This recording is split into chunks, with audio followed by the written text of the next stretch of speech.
With its flair for nudity, murder, incest, and so much more, Game of Thrones is not a TV show that's known for its lightheartedness. Still, the showrunners do like to toss in a few Easter eggs throughout the show for their viewers to enjoy. With the show's passionate fan base, even the subtlest of references have been discovered and talked about. Make sure to give us a like as we reveal these Easter eggs you didn't know were in your favorite show with dragons. Here is Screen Rant's list of 10 incredible Easter eggs hidden in Game of Thrones. Dragonslayer Dragon. Disney's 1981 film Dragonslayer is about a young wizarding apprentice that's sent to kill a dragon who has a taste for eating young girls. That plotline could even work in Game of Thrones, and maybe that's why writer George R.R. Martin mentions his favorite fantasy film character in Season 1. When Daenerys' annoying brother Viserys tried to impress Doria, he told her the names of all the dragon skulls that were once kept in the Red Keep. One is named Vermithrax, the dragon from Dragonslayer. After I raise my armies and kill your traitor brother, I'm going to give you his head as well. Or maybe he'll give me yours. President George W. Bush's head. Game of Thrones is one of the most expensive shows on television. Each episode in Season 6 cost upwards of $10 million, so finding ways to save costs are essential to the showrunners. In Season 1, when Joffrey Baratheon forces Sansa Stark to look at her father's head on a spike, you can see the head of former American President George W. Bush. The showrunners insisted that it was not a political statement, but just a way to reuse props. Still, HBO released an apology and vowed to remove the head from future releases. I have a tender spot in my heart for cripples, bastards, and broken things. Tyrion's nose. At the end of Season 2, Tyrion Lannister is attacked by Sir Mandon Moore and slashed across his face, leaving a scar. Before Tyrion can be killed, his squire Podrick Payne kills Sir Mandon, saving the fan-favorite character. After he heals, Tyrion's sister Cersei tells him that she wanted to see his face because she was told he had lost his nose. This is a reference to the books, where Tyrion did indeed lose his nose, but in the show, it was far more cost-effective for them to just give him a scar. Shall not pass! Gandalf's blade. The War of the Five Kings is the civil war that erupted after King Robert died and everyone wanted a seat on the Iron Throne. With all of these would-be kings fighting, we wonder if any of them actually noticed the swords on the chair. One bears a striking resemblance to Gandalf's blade Glamdring from Lord of the Rings, while another one looks like Orlando Bloom's sword from the film Kingdom of Heaven. Was this done as homage or just another way to save production costs by reusing props? Peter Dinklage's ghost.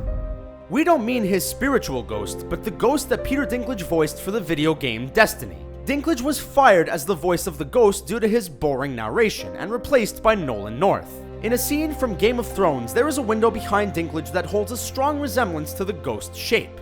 No one involved in the show has verified this, but it sure does look familiar. Was this a Destiny Easter egg or just a fancy window design? Let us know what you think in the comments. The title sequence. It's easy to ignore or fast forward through the opening credits because it appears to be the same every time. If you actually watch it, you can see that it's not the same. That's because the show is displaying the different lands that we are going to visit in that episode, or at least that season. If Tyrion is in King's Landing at the last 5 seconds of the episode, we will see King's Landing in the opening title sequence. Put down the remote and take a look next time. R+L=J. One of the most popular fan theories for Game of Thrones has to do with the parents of Jon Snow. This theory believes that Jon Snow is not Ned Stark's son, but is the son of Rhaegar Targaryen and Ned's sister Lyanna. The showrunners knew how popular this theory was, and decided to add an Easter egg in the first season referencing it. You can see an RL carved out on a wall right next to Jon Snow. Maybe they're telling us something. No one touches Sam. Jon Snow's Hobbit friends. Speaking of Jon Snow, did you know his friends were named after another famous book series? George R.R. Martin is a fan of the Lord of the Rings books and has read them through and through numerous times. He's also admitted to pulling inspiration from the books as he wrote his stories. Jon Snow's best friends at the Wall are named Sam and Pip. Do these names sound familiar to your little Hobbit ears? People die at their dinner tables, they die in their beds, they die squatting over their chamber pots. Littlefinger predicts death. Peter Baelish, aka Littlefinger, keeps surprising us in every season, whether he's betraying Ned Stark or getting closer to the throne. I did warn you not to trust me. In Season 4, he predicts the death of 3 characters, And on top of that, they die in the order he states them. He says to young Robb and Arryn that people die at their dinner tables, they die in their beds, they die squatting over their chamber pots. These words clearly foreshadow the deaths of Joffrey, Shae, and Tywin, who died at a dinner table, in a bed, and on the toilet, respectively. To be fair though, he did partially orchestrate one of those. I'm French! Why do you think I have this outrageous accent, you silly king? Daenerys' champion insulted with Monty Python joke. In the scene where the Myronese rider challenged Daenerys' champion, he shouts at them. Natalie Emmanuel's character Missandei translates the insults that the rider barks, and he even pees in Daenerys' general direction. According to the show's linguist David J. Peterson, he is actually shouting insults from Monty Python and the Holy Grail, including "your mother was a hamster."